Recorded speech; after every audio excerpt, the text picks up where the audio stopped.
My name is Gregory Morris, and this is my project for the Data Engineering Zoomcamp. This is going to be a short video. First, I'm going to give a high-level overview. Then we're going to do a brief walkthrough of the applications being implemented. So in this scenario, we are working for Oaken Spirits. So we start off with just some project prompts and some limitations, keeping in mind that this project was meant to be reproduced and reviewed. I did do a few things to kind of simplify that process. I created a single service account. In production, you'd really create a service account for each service. We're going to run batch processing manually for demonstration purposes, but of course that would be on a schedule. And there's some things hard-coded in here that probably I wouldn't be hard-coded. But again, for reproducibility and secrets and all that, we just kept it very generic. All this stuff is going to be taken down eventually anyways. So here's our overview. Oaken Spirits is an alcohol distributor. It's gained popularity from its private selection of whiskey. Its popularity has spurred growth, and the company has recently signed a deal to expand at a national level with several large vendors. Currently, the applications supporting the business are for Iowa sales only, and the CEO is concerned they will not support future growth and would like a system that can handle national levels. So it's just a small company that's found themselves in sudden growth, and they need to figure out, make sure that they can actually support that growth. You don't want to get this opportunity and then have issues with orders or with shipping or anything along those lines. So in the scenario, Oaken Spirit Management does not want to spend money on more modern but expensive applications. So you've been directed to work with the vendors to find a solution. The sales application stores data locally and does not integrate with an external database.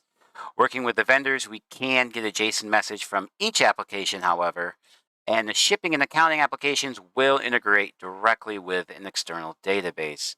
So the small company, they probably have just some off-the-shelf software. They need something. They want to make sure that that this software is going to work when they move to the national level. They're thinking ahead. They realize this is going to probably overwhelm them a bit, but it's still a small company. They haven't quite made those large sales. They just have the deal. And so maybe the company doesn't have the money, or just for whatever reason they don't want to spend it. They could be using that money to ramp up production. So maybe there's not more money to implement some other solutions. So they're going to go for, how can we make this work with our current support staff?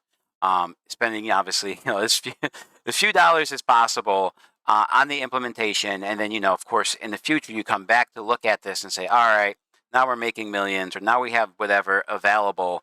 Let's now scale up or see what's, best in class for our services. So a brief cover of our concerns. It's not scalable. So there's some manual data entry and transfers, cause delays and errors. Whenever you have manual processes with people involved, just currently you increase that likelihood. So you can imagine if the sales data is in one application, but the processing department needs that information to ship off orders, but they're not communicating. This has to be done some way manually, whether you're sending out an email or doing paper even, it's possible.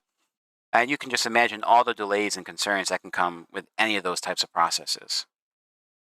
Does not deliver, and it does not integrate or deliver real-time updates between applications. This kind of leads into that. We want them to integrate, but they also want them to integrate and update in real time. So when a sale's made, operations wants to begin processing that as soon as they can.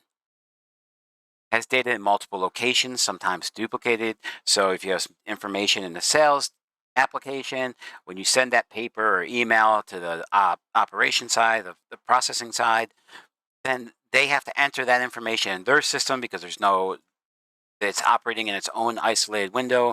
So they're just duplicating data. And of course, if they're manually putting it in, sometimes those things won't match up. Somebody has one address in one system and an address in the other system, and you don't know where the error occurred.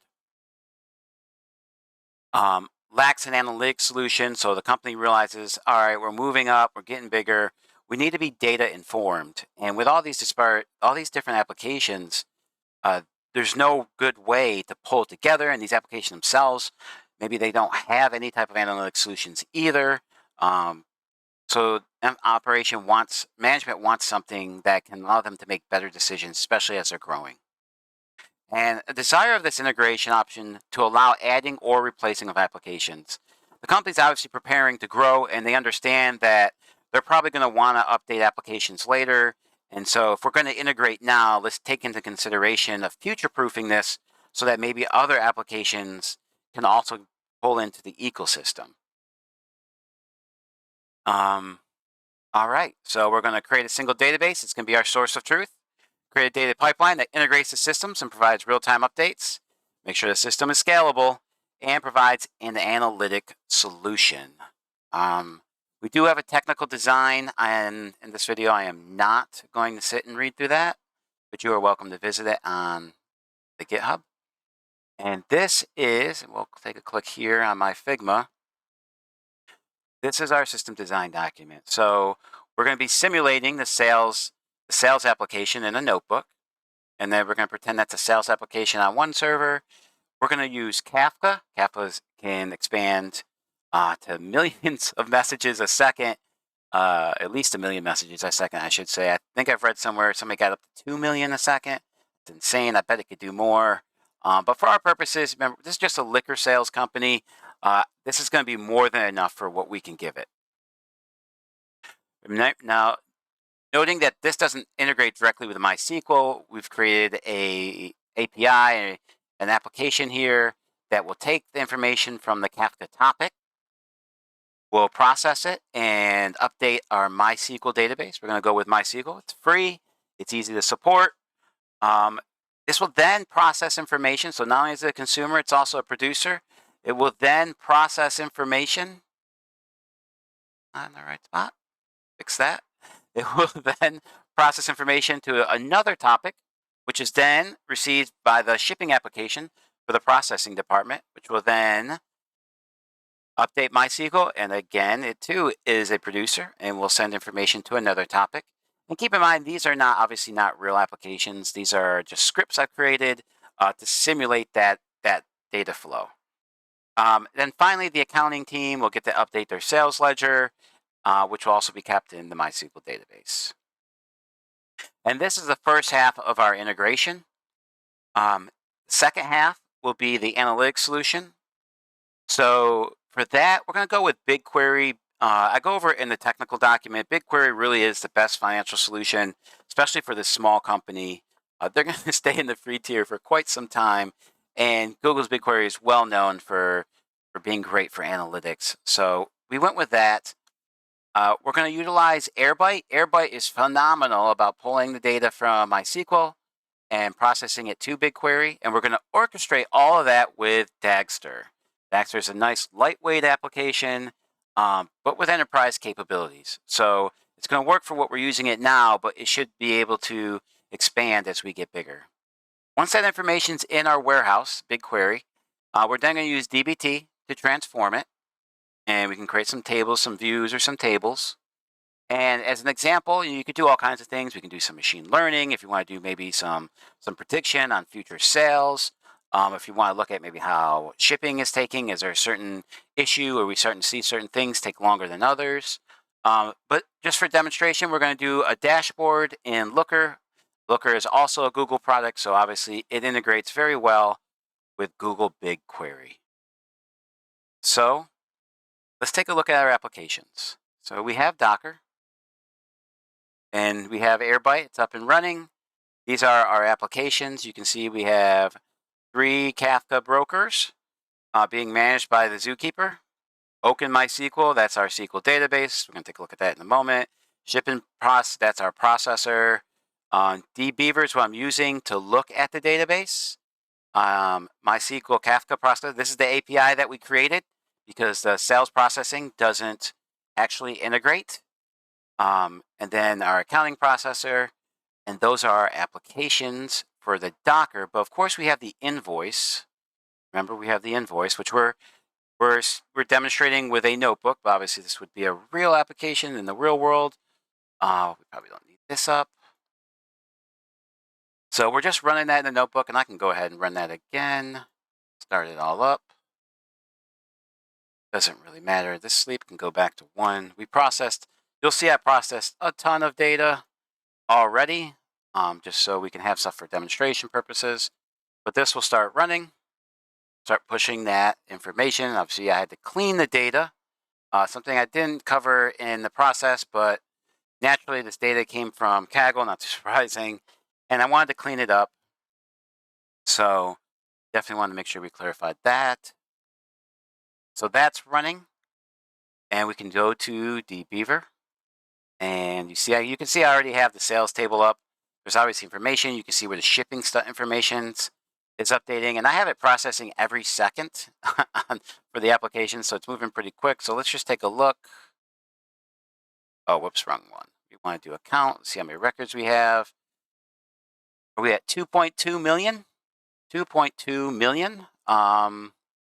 So obviously this is a ton. You're going to see a ton of records for a short period. It's kind of entertaining. This data set says it's Iowa only. So I don't know how much alcohol they drink in Iowa. I don't know if this is a huge number, but this feels like a lot of sales. You're going to see when you look at our dashboard. Airbyte, as we mentioned. So Airbyte. So all these all that is pushed into SQL. Airbyte, is pulling it from MySQL to BigQuery. You can sync that manually, but we're running that with a Dagster. Now, Dagster, it says never materialized. That's because I stopped it and came back to it later. So it thinks that it never materialized because all the information was lost. But we could always select everything. You're going to see there's already information up there. It's not as much as in here. You'll see this number is still growing because our sales are running. So if we push that, you can see those numbers are going up every second. Look at that, 707, 753, yeah. So we'll let that materialize. That's probably not going to finish in the time of this video. I think it's going to take a little while. We'll see. Because I believe it's probably a little bit of a discrepancy. How many we have here? We have 2 million, so we have another 200,000 plus that need to be pushed into BigQuery. So I have other stuff in BigQuery, but Oaken Spirits, here's the Airbyte, Airbyte pushed all this information into BigQuery. And then DBT, we use DBT to create some views and even a table. So these are our data marts, if you will, and these are just staging tables.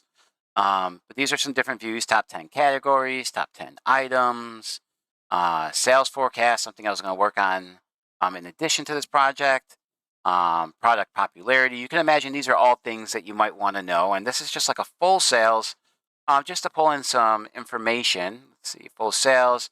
So we added in some additional information that's not in the sales. So if we run that, I'm pretty sure some information is not. Yes, look, it doesn't have category. Has item number. That's not really useful if you're a salesperson looking at that. So we've kind of pulled in, we did some querying, and we got category name, item description. That makes more sense, as you'll see in a minute. Make sure we pull it in the store name and the vendor name. The regular sales data just has numbers that links to another table, the sales and the customer and vendor, respectively. So let's take a look. And finally, everything comes up to our Oaken Spirits dashboard. And this is just a simple report. I did have to set the years because this is Kaggle data, so I could have adjusted the years, but because we're processing, it's going to start at 2012 and work its way up, so kind of irrelevant on that. But you can see some basic things: sales, invoice, customers. It is, of course, dynamic. If you click on any of this, it's going to do this. Now, you see how it takes a second to process? This was actually a bit slower when I was using a view back here in BigQuery. This was originally a view, so we turned it into a table. I turned it into a table just to gain a little bit of performance. You see our sales over time. This is a very large one. And then, of course, you can do anything here. And regarding drilling down, you can pick different customers, and I have it sorted by how much each customer is spending with us. We have categories, bottles sold, sorted by bottles sold. Same thing with item description.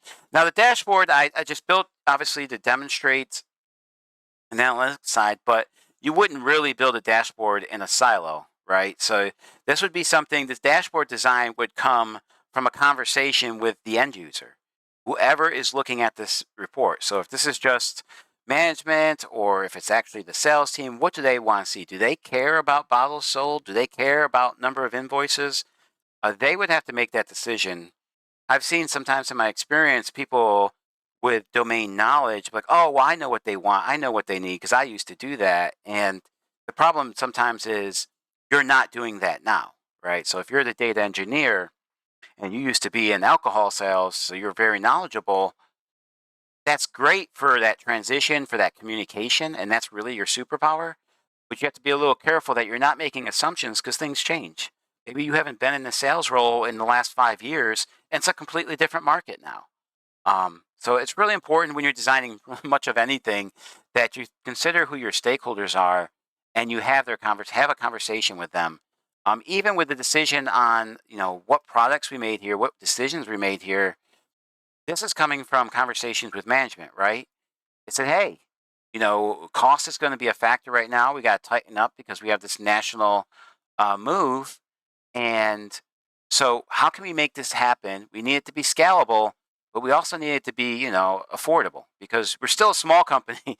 We're not big until we've generated those sales, though it's, again, a little entertaining when you take a look at this right here, which, oh, look, that was quick.